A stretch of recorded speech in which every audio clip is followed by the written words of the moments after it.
What's up, everybody? Welcome to Narco Cop MMA.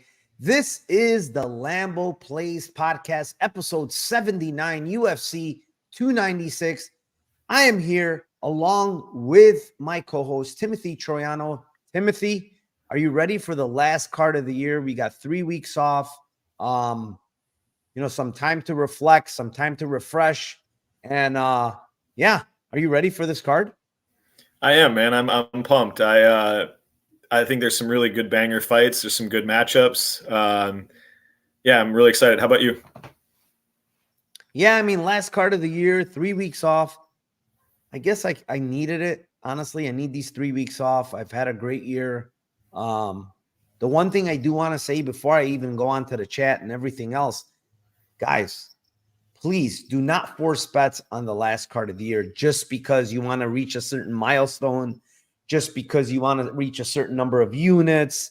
When you say something like that, I can tell you straight up, you're forcing bets.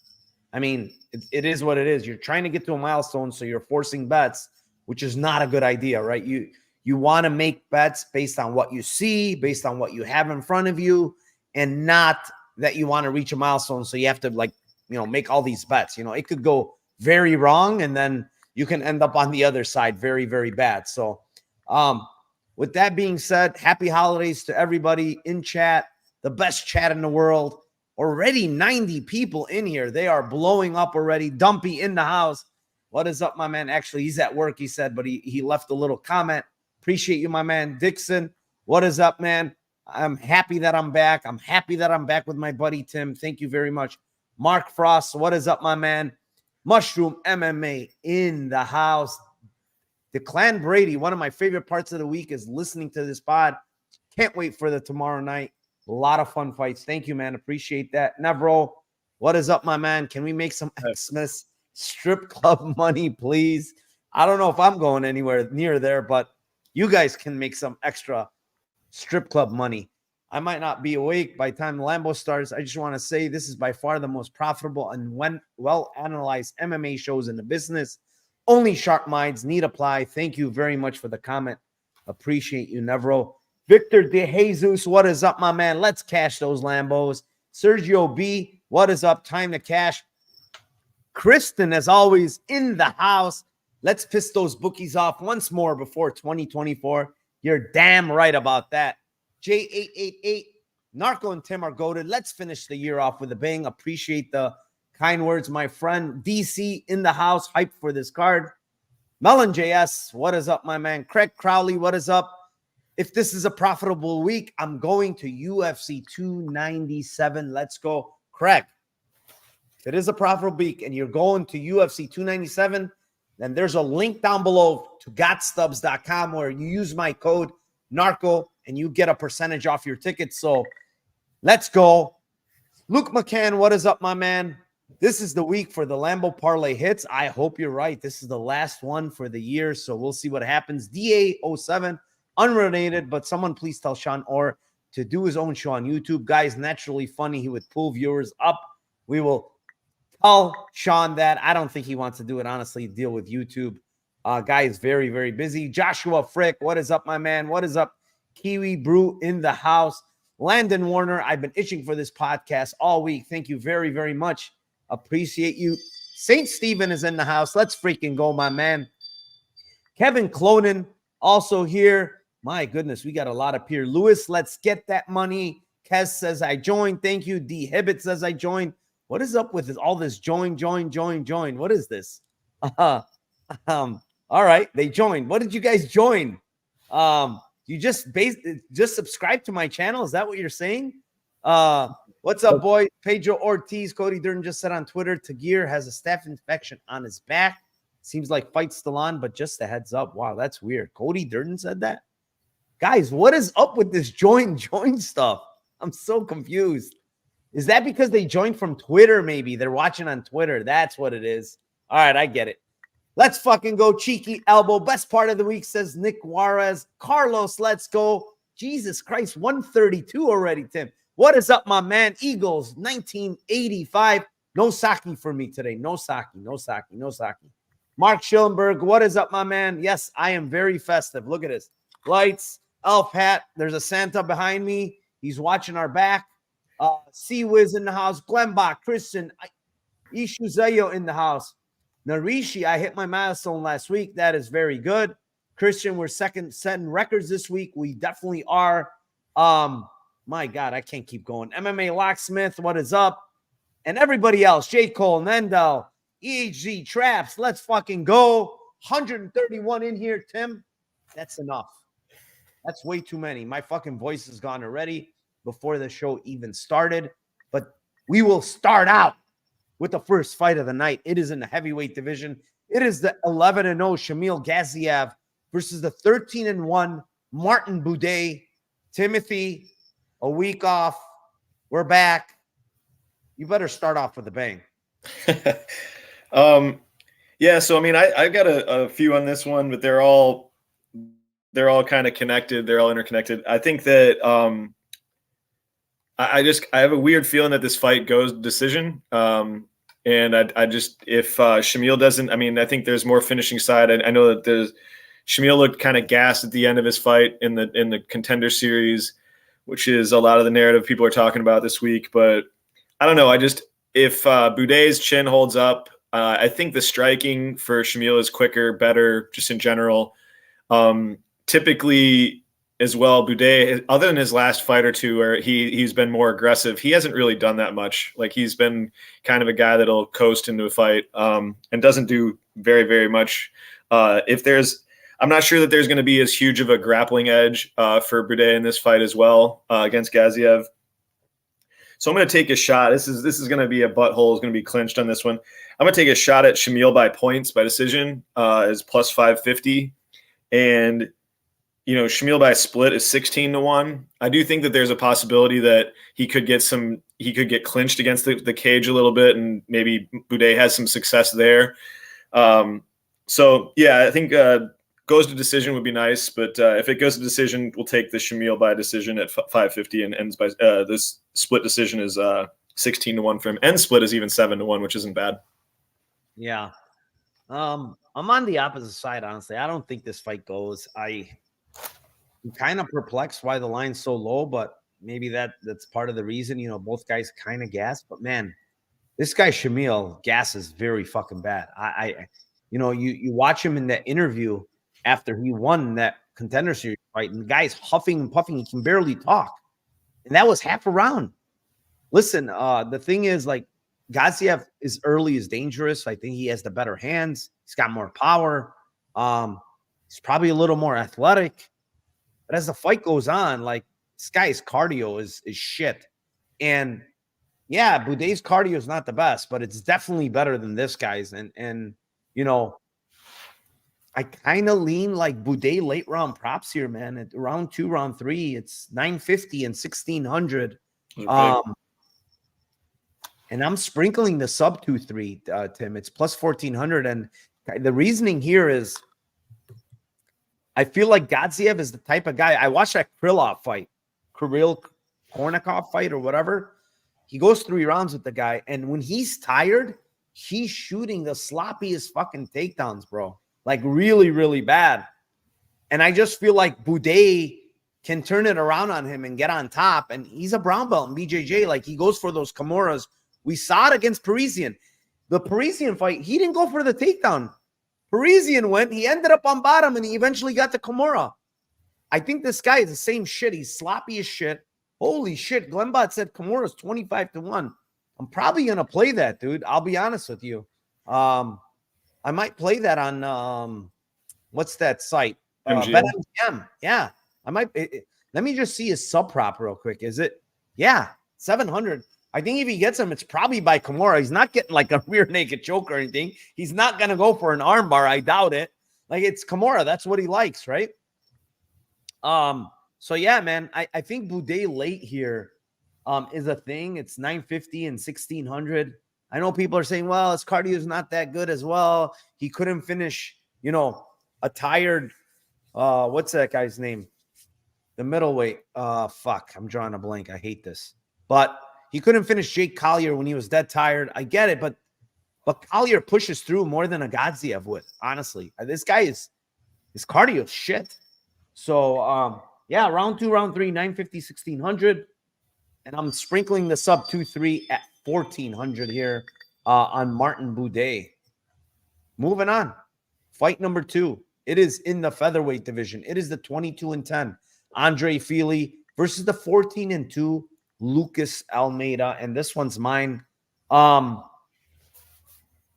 There's a couple of things I like here.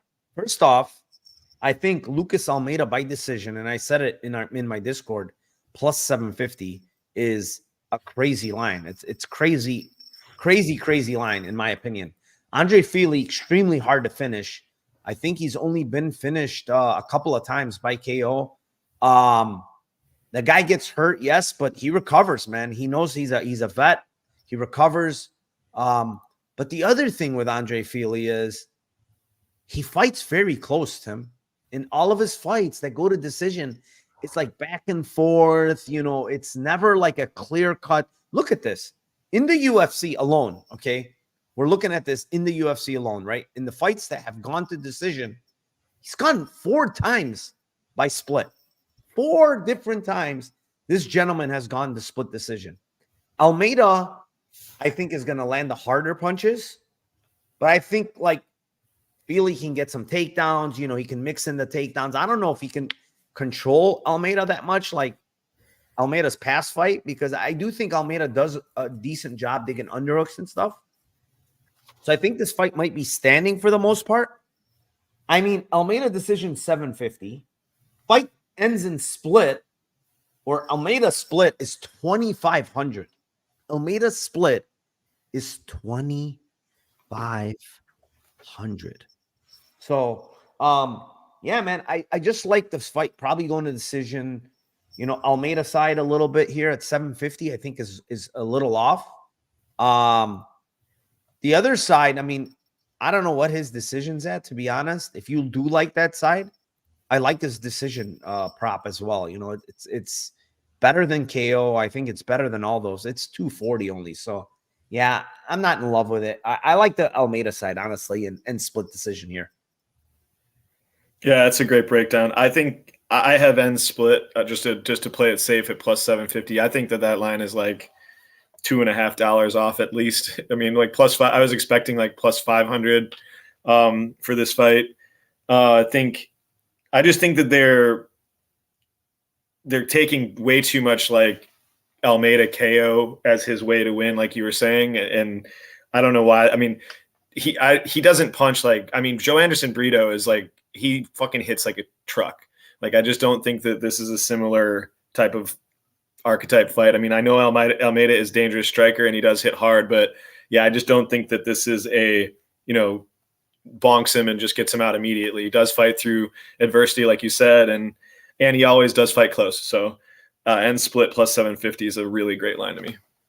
Yeah, and also, I mean, Yair Rodriguez knocked him out with a head kick. You know, like that's not something that happens very often. And obviously the other one was Brito. He hits hard. I think Almeida hits hard as well. I just think Fili's hard to get out of there. Isha says, best place to watch fights in AZ. I honestly don't know. I watch fights at home only over here. So I'm not really sure. I know there's a couple of spots by the house. It's called Zips Bar. I mean, you can watch it there, I'm pretty sure. But yeah, I'm not really sure where to watch fights here. I like watching them at home and doing my thing here. Let's see what else we have in chat here. AJ, thank you for the shout out. Appreciate that. It's hard to find books that have split decisions, so I'll tell you some. BetMGM has it, DK has it, and Caesars has it. So those are only 3 I know that have split decision. So there you go. If you have any of those 3, you can get split decision props. That being said, Tim, you got like a noise in the back. You got a buzzing noise. I'll mute. Sorry.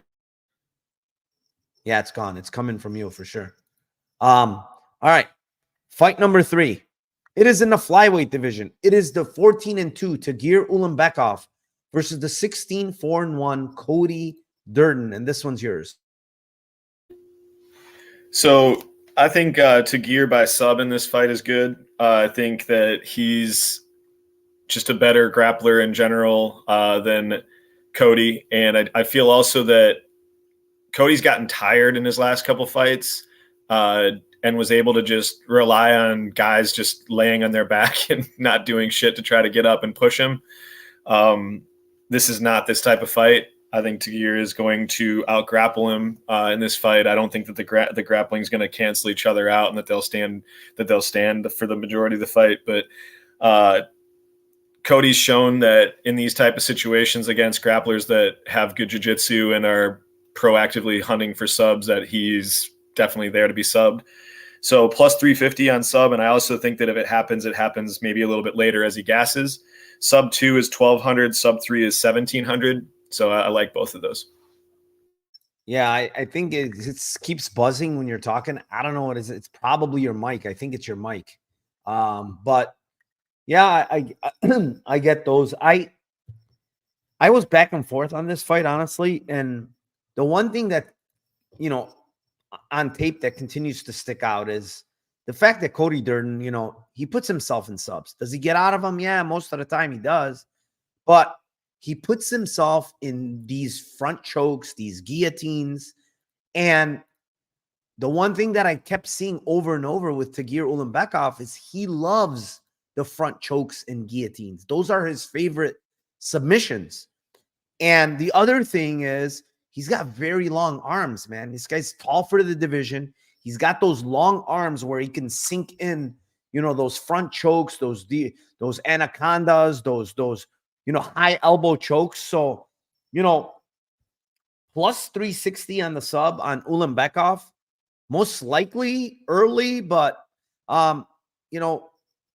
it's death taxes and Durden putting himself in some type of choke.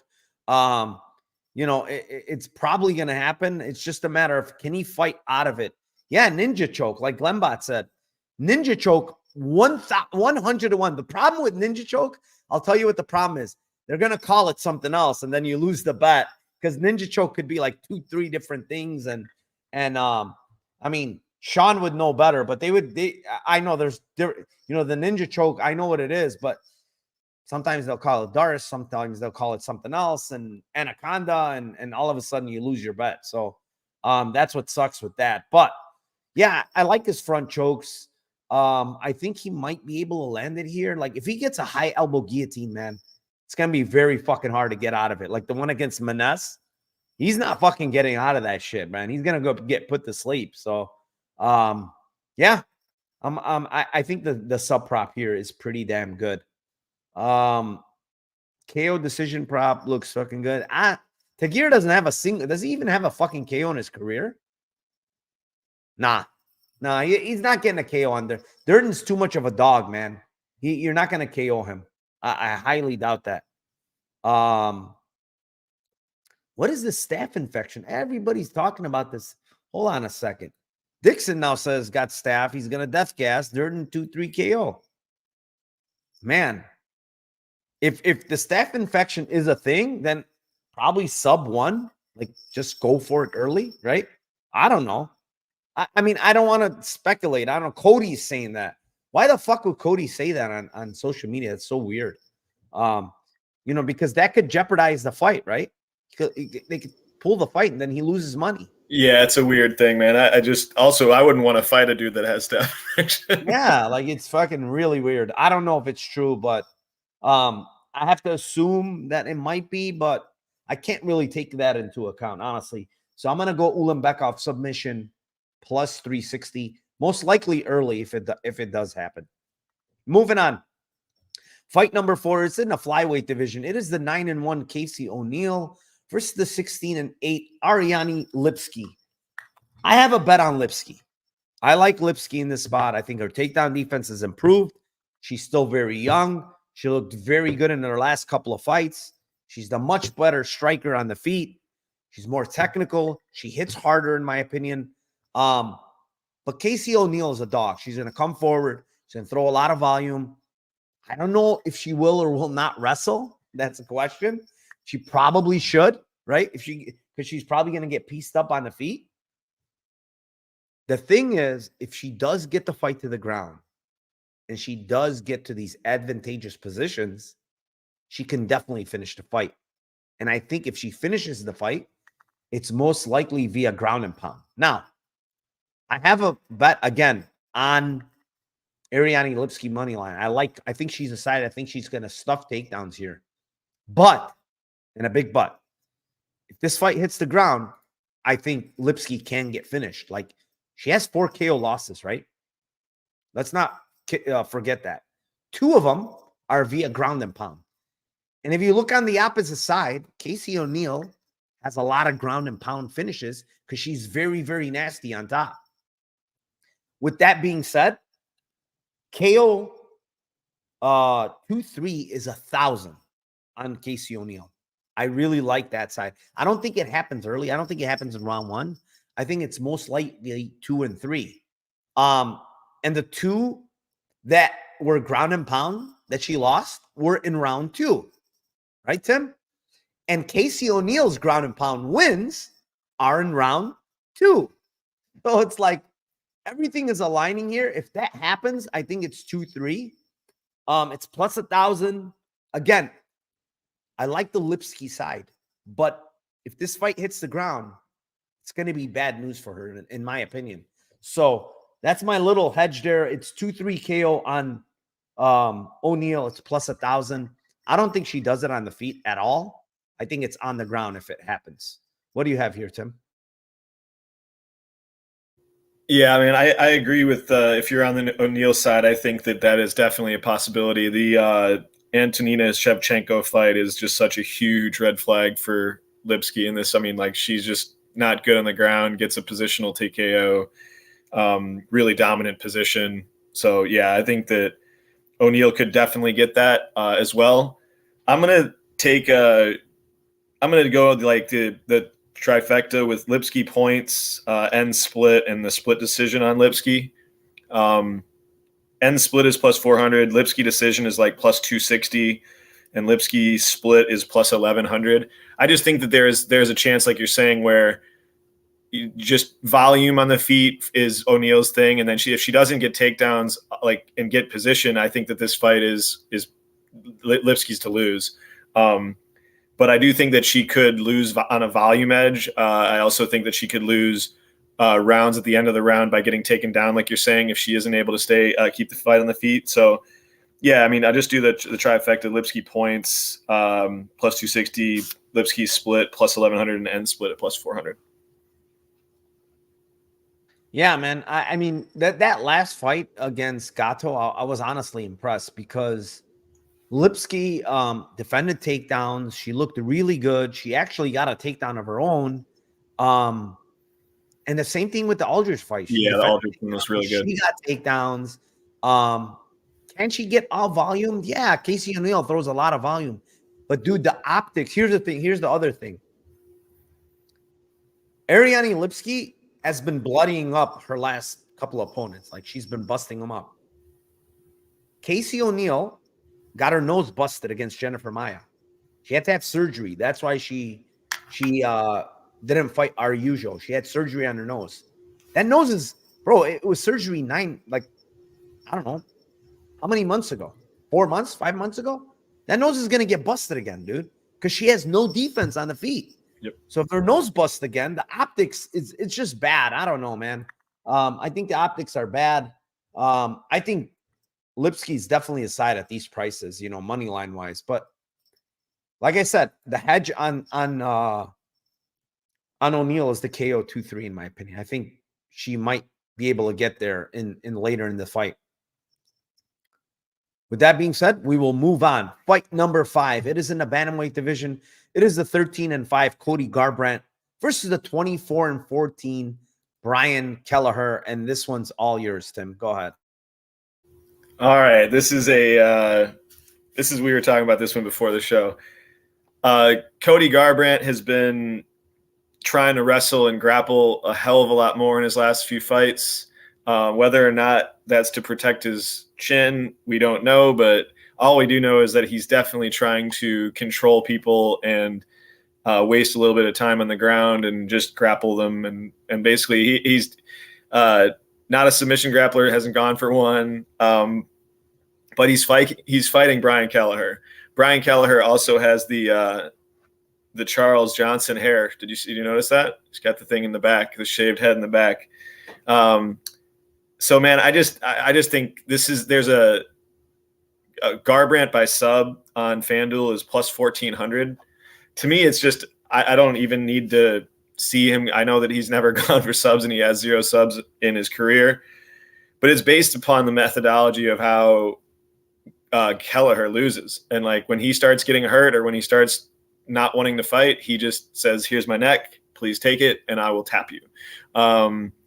So I mean, plus 1,400, it's like you can't like really miss that bad. I mean, it's like bet a small bet. Don't bet like a huge bet on this thing. But I just think if it happens, I also think it happens early in the fight. Sub 1 is plus 3,000. Sub 2 is plus 4,500. I just think these are just auto bets at this, just against Kelleher. I would never not bet. I mean, I would bet like the best, like a striker who doesn't do anything at all grappling wise. If you gave me these lines against Kelleher, it's more just how he loses. Yeah, man. I don't mind the shot that you're taking. It's sub, we talked about it. Like he's never even attempted a sub in the UFC. He doesn't have any subs.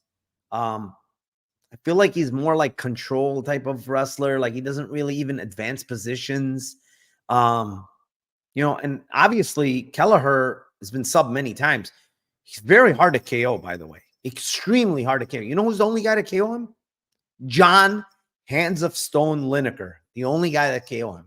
And he's never actually been knocked down outside of that fight against Lineker. This guy is extremely tough. He's durable when it comes to KO. I don't think he's getting KO'd. I honestly think this fight probably goes to decision. I like Garbrandt's side. It's plus 200. It's not like a great look, but it's plus 200. He's going to be much faster, Tim. Hands are going to be faster, better footwork. He's just a better MMA all around. He's got better wrestling, grappling. I mean, everything is better, honestly, on the Cody Garbrandt side outside of his chin. His chin is terrible. Not good. I don't think Kelleher can sub him, to be honest. He's going to be hard to sub. Kelleher maybe can knock him out. By the way, the haircut, he called it a skullet. Brian Kelleher called it a skullet. He goes, everybody can get mullets, but I have no hair here, so I'm going to call it a skullet. It was hilarious. But yeah, listen to his interview, bro. He got his C5, C6 fused in a major surgery. That's a major, major surgery. Doctor told him not to fight anymore. Guy is fighting, 9 months later or whatever. He is very old now at this point. Like, I just feel like this is like a nice little spot for Garbrandt to win here. Kelleher, has some power in his hands, but it's not very technical. They're loopy punches. They're slow. I think Garbrandt can pick him apart here on the outside. Just stay safe and just touch him up, mix in the wrestling here and there. Watch out for the guillotine. And yeah, basically win an easy decision here, in my opinion. So I'm going to give out the Garbrandt decision at plus 200. It's a Toyota Corolla play, not a Lambo play, but that's what I like here on this fight. Moving on, fight number 6. It is in the bantamweight division. It is the 14-7 Irene Aldana versus the 17-5 Carol Rosa. Well, one girl looked like shit, and one girl looked the best in her career. Aldana looked like shit on the scales, needed the curtain. Her eyes were fucking tweaking. She did not look good on the scales at all, man. Like, she looked terrible. And Carol Rosa looked incredible at 35. Like, she fought, her last 2 fights were at 45. She looked incredible. Her best shape of her career.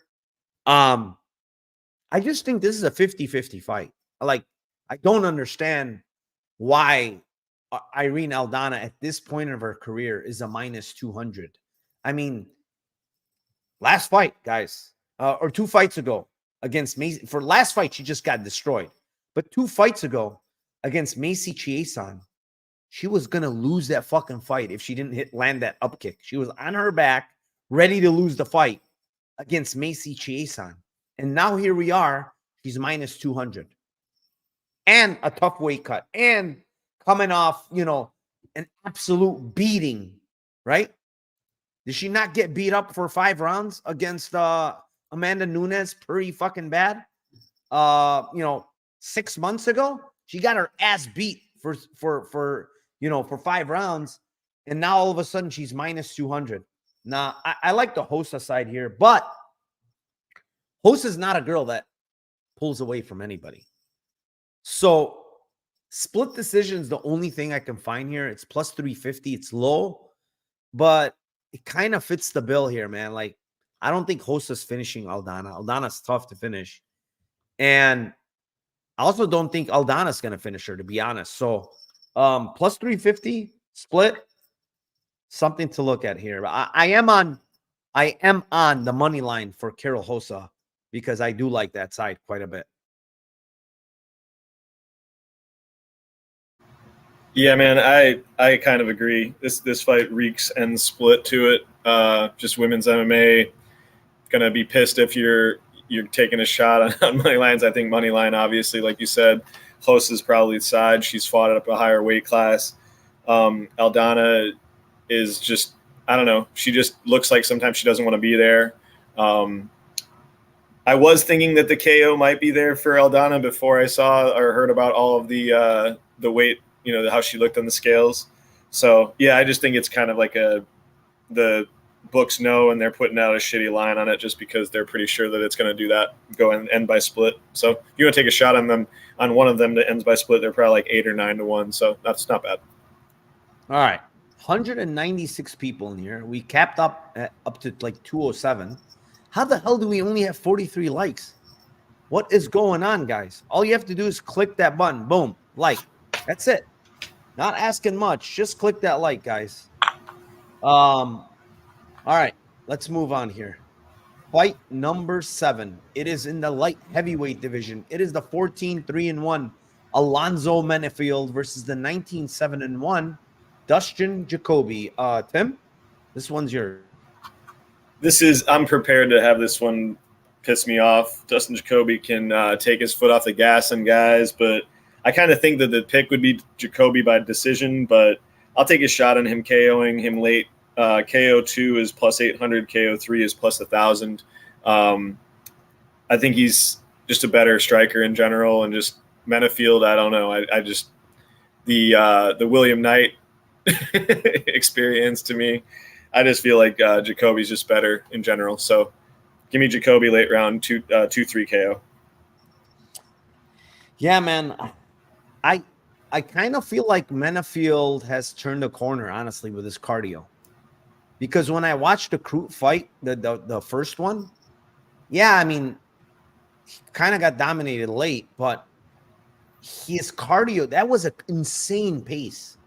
And he hurt Jimmy Crute a lot in that fight. And he went for the kill many times, and he didn't get him out of there and subsequently gassed. But that was a lot of grappling. That was a lot of finishing sequences. I could see why he could gas in round 3, right? But then when you watch him last fight, again, a lot of grappling. But, dude, he looked good in round 2. He looked good in round 2. He looked fine to me. And when you look at Dustin Jacoby, he's going to give him a kickboxing fight, right? He's going to give Menifield the fight that he actually wants. Menifield wants, okay, he's a kickboxer. He's a Muay Thai guy, not a grappler. So Jacoby's going to give him the fight that he wants. And somehow, some way, Jacoby's like minus 270, 280, which is mind-boggling to me. I honestly, frankly, don't understand the line. Like, I must be missing something, because Dustin Jacoby, guys, I understand he knocked out Kennedy last fight. Fine. Good for him. But he lost to Khalil Roundtree, who's kind of a similar guy, right, to Menifield, a stand-up guy, striker that kicks and throws big shots, right? That's what Menifield is. He's going to decision, close decision against John Allen, like, he's just not a guy that pulls away and should be ever minus 280. Why? He doesn't fucking grapple. Where's the 280 from? Why? I honestly don't understand this line at all. Like, okay, Dustin Jacoby minus 150, 170, 280?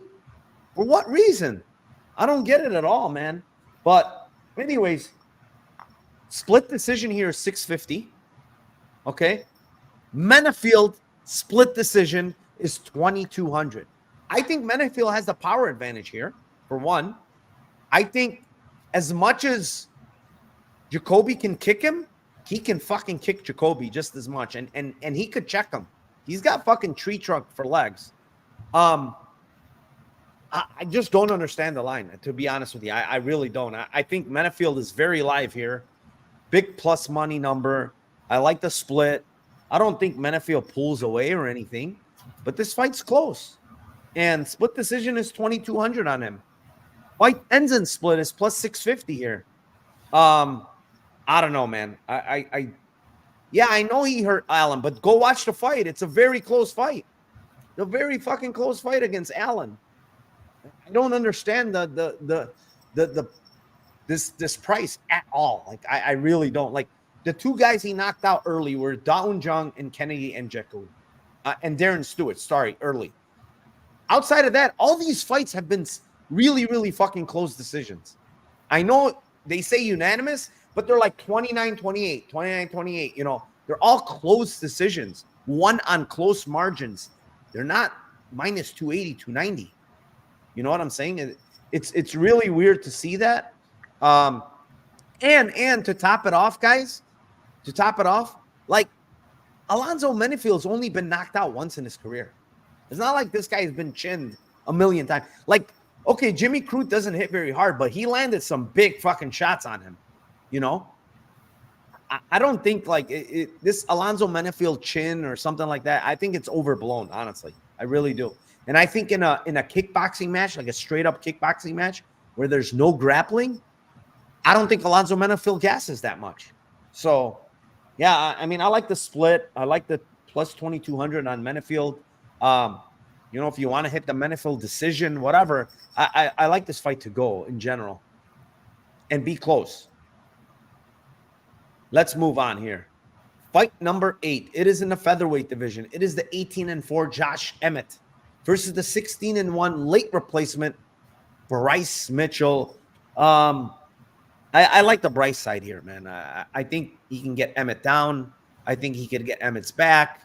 I think he can put Emmett in some bad positions.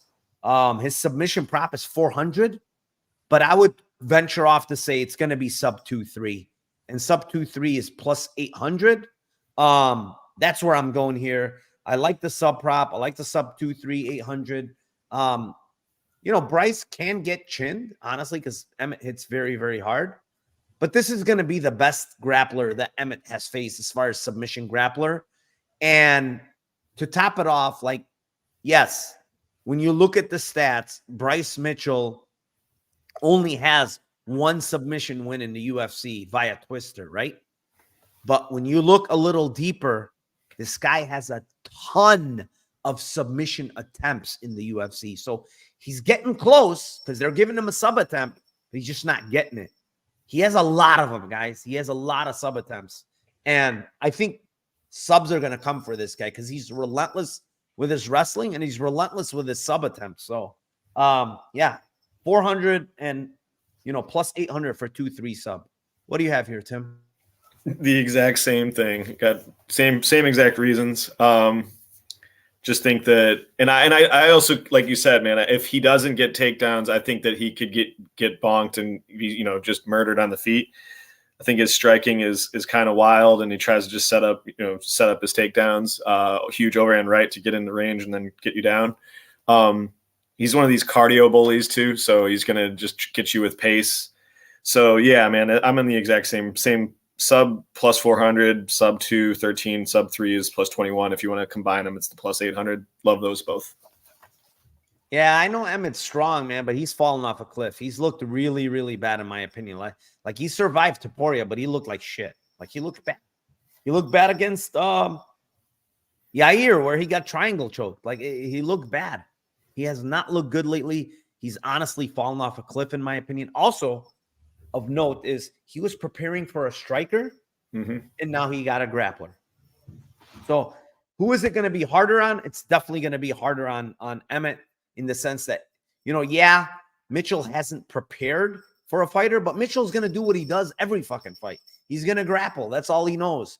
But Emmett wasn't preparing to defend takedowns here in a fight where now he's got to, go life and death defending takedowns. Moving on. Fight number, as soon as this thing loads up, it's not loading up. I think it's 9. Did my internet go out? Can you hear me? You're good. Oh, what the heck? All right. Fight number 9. It is in the lightweight division. It is the 25-9 Tony Ferguson versus the 20-3 Paddy Pimblett. Timothy, you got another one here. I'll tell you what, this is a take a shower after I give this breakdown here. I'm gonna have to go take a shower. I don't know. Obviously, Tony can get killed. I think that's just super, super likely that he gets killed in this fight. But I'm gonna take some chances on some bigger lines here. The Gordon fight for me, obviously, just was a total robbery. I think that it was a pretty clear should have been a unanimous fight for him. And I think the UFC was still making sure that Paddy was their guy and they wanted him to win that fight. But I don't know. I'm going to give a shot on if this fight goes to decision that it might be a little bit closer than we might think. Tony's had some moments against some different fighters in those last couple fights before getting killed. So Tony by points is plus 700. Tony by split is 22-1, and end split is plus 700 as well. I kind of like the end split the best out of that because it covers both sides, and if it's a close fight and it goes, but you can't neglect Tony maybe getting some love at the end of his career here at 22-1 on split. But I do think that it's very, very likely he gets killed as well. So I'm probably not going to have many bets on this fight, but I figure I might as well take a shot on the big ones. Yeah. I mean, listen, to me, Tony's washed. Totally. Watching his tape, I honestly think this guy's completely washed. People are saying, he dropped Green. Yeah, he dropped him with a jab. Like, Green wasn't hurt. Like, he was kind of like throwing. This guy landed like a shot. Green went down, got right back up. He was completely fine. But what happened the rest of the fight? Like, he was beating the shit out of Tony. Bad.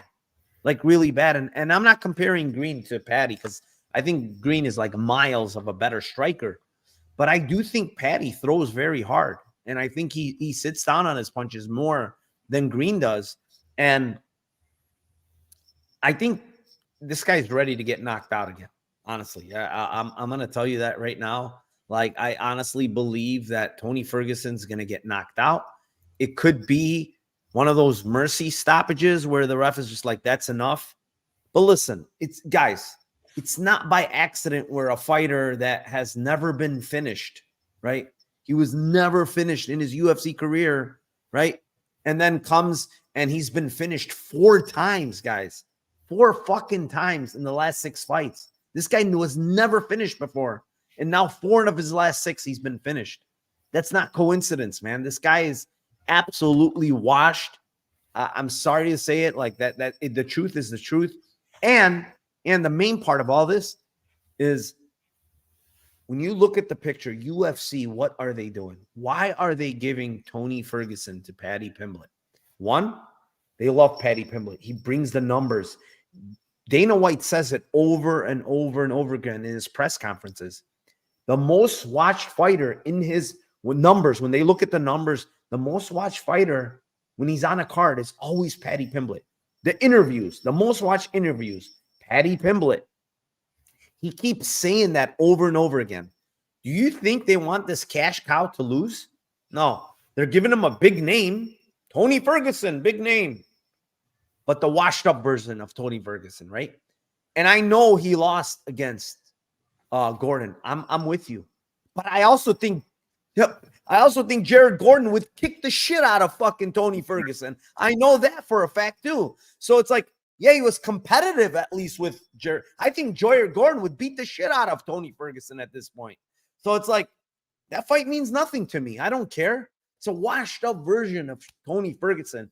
If he wins, props to him. I just don't think it's happening, man. I think he's going to get knocked out. That's how I'm going to look at it here. It's plus 370. I kind of feel like it's one of those where it's going to be a mercy stoppage. Tony might not go out cold. It's just going to be too much punishment. And, ref is going to be like, let's just stop this. This guy he's already stage 1 or 2 of CTE. He might go to stage 4 or 5 at this point. So, yeah, I like Paddy Pimblett by KO. I hate the fighter. I think he sucks.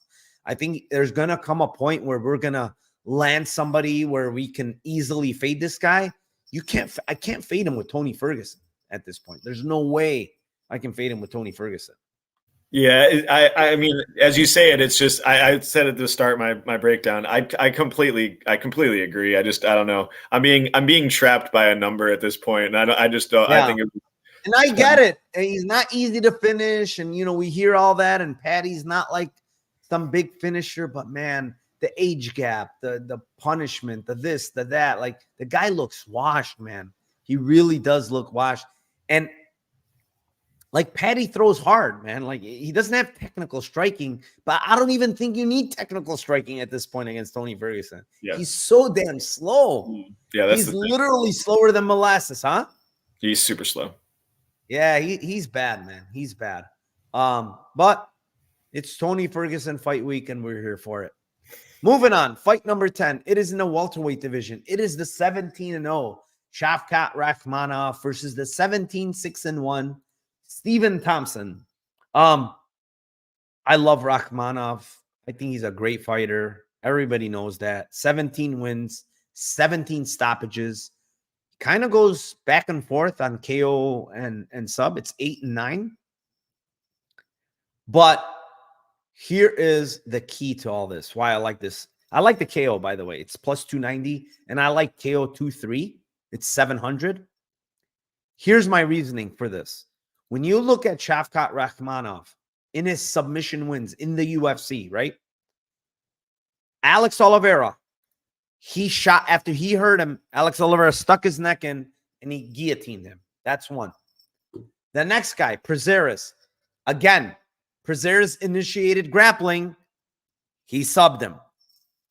The next guy, Neil Magny. Again, hurt him on the feet, initiated grappling. He subbed him. And then Jeff Neal was a standing like rear naked. It was weird. But the punishment Jeff Neal took in that fight, there's no way Stephen Thompson's taking that, right? Stephen Thompson's 40 years old. He's pushing 41. The Muhammad fight could have been stopped in round 1. He's getting his ass beat in round 1, right? He got hurt and wobbled bad by Holland. This guy's a killer. His ground and pound is extremely nasty. His stand-up is extremely nasty. He is, 12, 13 years younger? He's a killer. They're feeding him Thompson like a big name who's, at this point, he's over the hill, guys. He's 41 years old. He's done. And Rakhmonov KO is 290. I think they have a lower line for sub. I don't understand. I think his KO should be lower, honestly. And I think that's predicated on the subs that he's had recently. But if Stephen Thompson gets hurt him on the feet, let's say, right? Is he going to shoot for a takedown? Is he going to clinch? That's not what Stephen Thompson doesn't do that. He's just going to get probably KO'd. So, yeah, Rakhmonov KO 290 and KO 2-3 is 700. I really like those spots here for Shavkat. What do you got?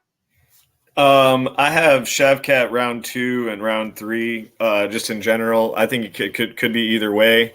But I do agree with you that like the line should be closer in the KO and the sub for the exact same reason. Like when he knocked out, who was that dude? I can't remember who he knocked out. It was total ground and pounding. Like he took him down. Carlson Harris. Yeah, Carlson Harris. Huge. Just huge. Oh, those are brutal. Yeah, he's got really dangerous ground and pound, as well as like I could see him getting a dominant position and then having the ref just be like, dude, you're not getting out of this position. And he just pounds in the shit. So yeah, round 2, round 3, I don't hate your looks on the KO for that as well. I think that's a good look. But I just keep it safer and just do round 2, round 3. Yeah, man. I mean, this guy is dangerous, dude. Like he is definitely the boogeyman. Someone said he's the boogeyman. He's definitely the boogeyman, man. The shots he took from Jeff Neal hits hard, man. That dude can crack. And he landed some flush elbows and shots, and Rakhmonov took all of them, man. And he said, Let's keep going. And he's the one that broke Jeff Neal, man. It was insane. It was a great fight, but man, Rakhmonov is the truth, man. I really think this guy is going to be the welterweight champion of the world. It's not when, it's not if, it's when he's going to get it, because I think he's going to get it. Moving on, fight number 11. It is in the flyweight division. It is the 26-5 Alexander Pantoja versus the 15-6 Brandon Royval for the flyweight championship. And Tim, this one's all yours. I think Pantoja is gonna beat him again. I think probably sub 2, sub 3, sub 4, lean sub 2 and sub 3. Plus 850, plus 1100. I think sub 4 is like plus 16 or 1700. But lean sub 2 or sub 3. I think that there's just the transitions and the ability to just get the back in everybody that he fights is, I mean, he's like a magnet to people's back. And I've heard people talking about like the cardio aspect of this and like, he's going to gas and things like that. I just think, I mean, I just watched him fight fucking Moreno, who's a beast himself cardio wise, and he didn't look bad at all in that fight in 5 rounds. Also, I think that people are possibly neglecting that Royval gasses himself, and he's like one of those guys. I love both these guys. I love both these fighters. Like, I think I've cashed a ton on both these guys. I think Royval wins like by just melting dudes and just pushing them until they can't handle anymore. And I just think that this is just a bad stylistic matchup for him to get his game off of. I think Pantoja's got the jiu-jitsu to just stick with him and to fuck him up on the ground. So I like Pantoja's probably sub 2-3. Yeah.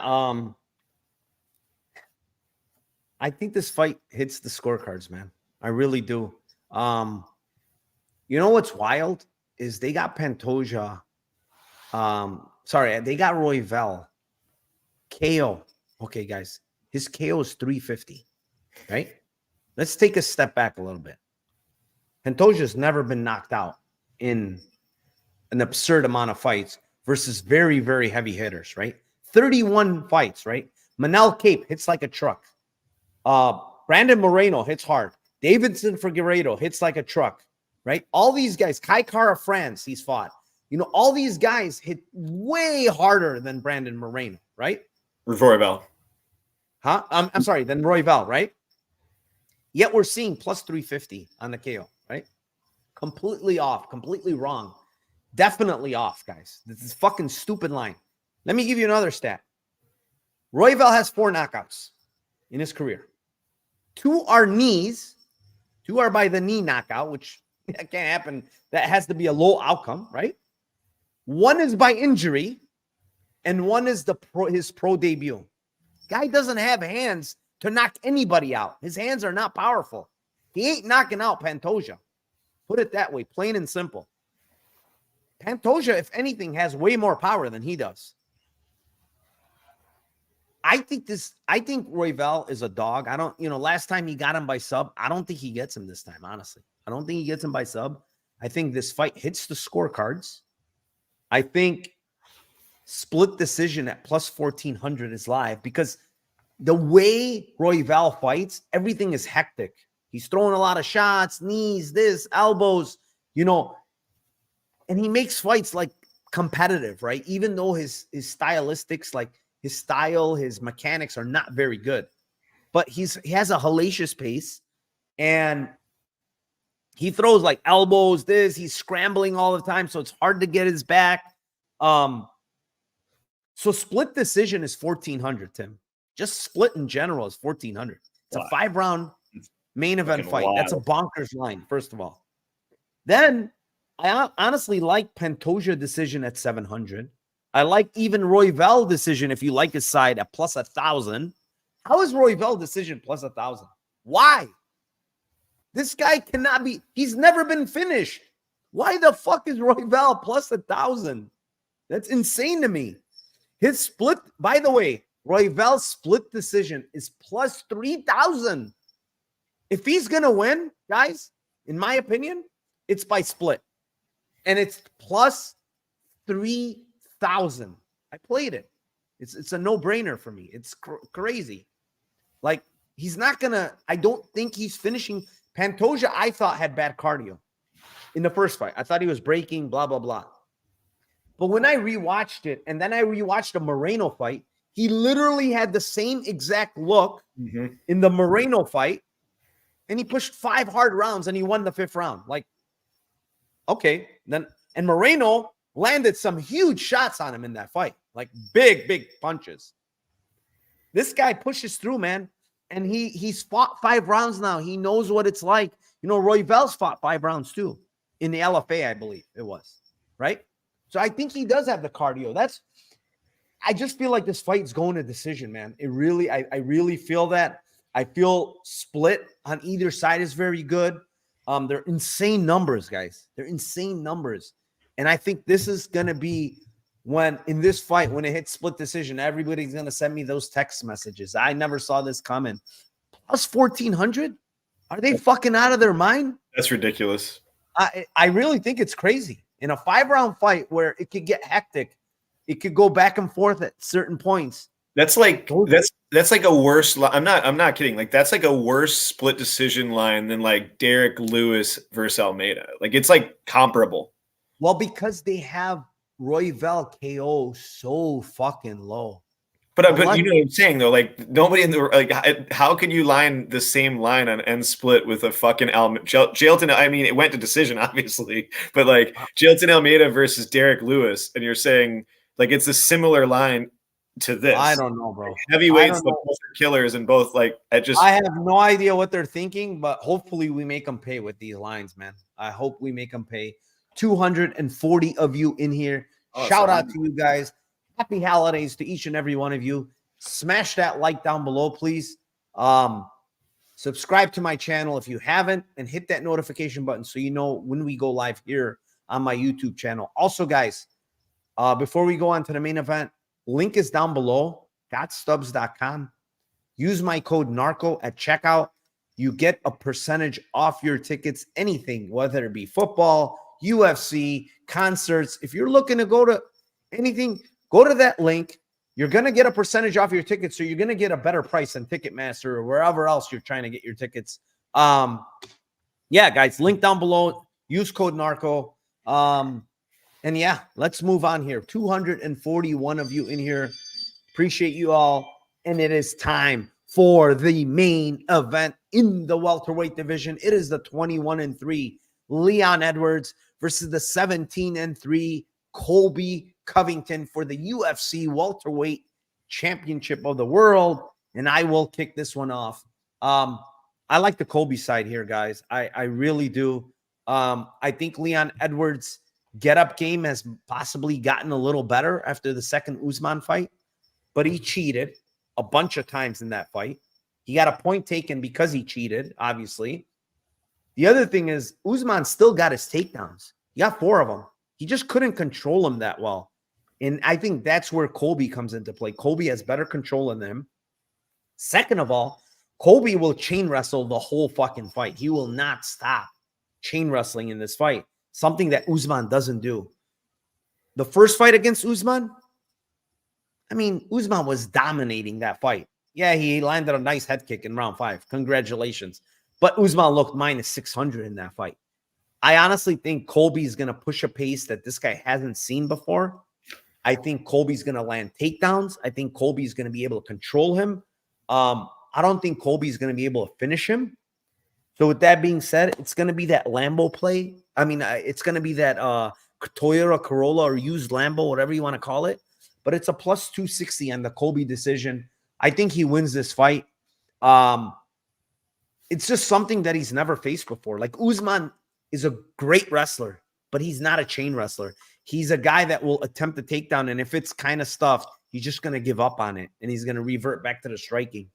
Colby is different. He's going to push you against the cage. He's going to – and if you notice one thing about Leon, he gets stuck on the cage a lot.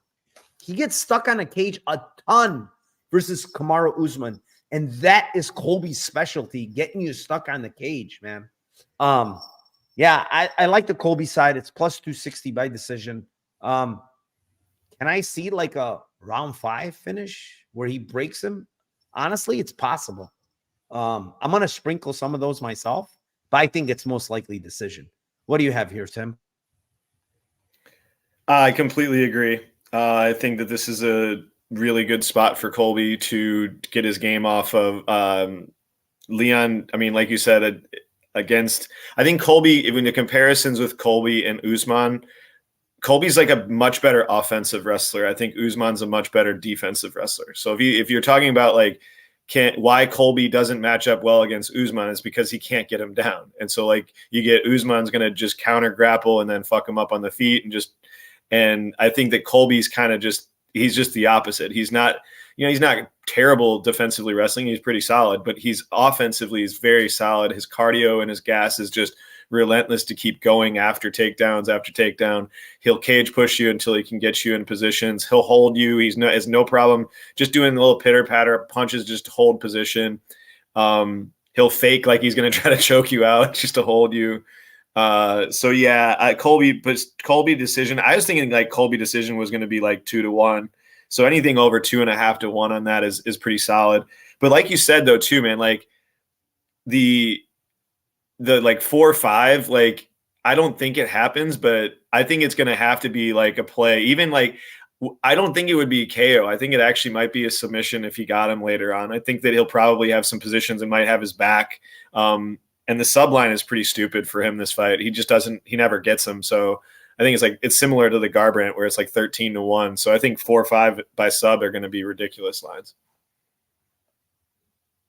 Yeah. I mean, sprinkle something small. I mean, what are you going to lose, right? If he breaks him, he breaks him. I kind of feel like Usman almost broke him in the first fight, honestly. Like he was close to breaking him. Yep. And I think the pace that Colby brings is a lot worse for him. So yeah, that's all 12 fights, guys. 244 of you in here. Thank you very much. With that being said, Tim, it is the Lambo parlays time, and I will let you kick this one off, Tim. All right. I was telling you I had 2. I just didn't know if I wanted to go with which one of these I wanted to go with. I'll go with the first one. I'll say the second one too, but I just think that if Cody gets a sub, then I have Tagir and Cody by sub at 67-1. I don't know. You're putting Tagir with Cody. I think both of them can get a sub, so that's 67-1. That's the kind of bullshit one.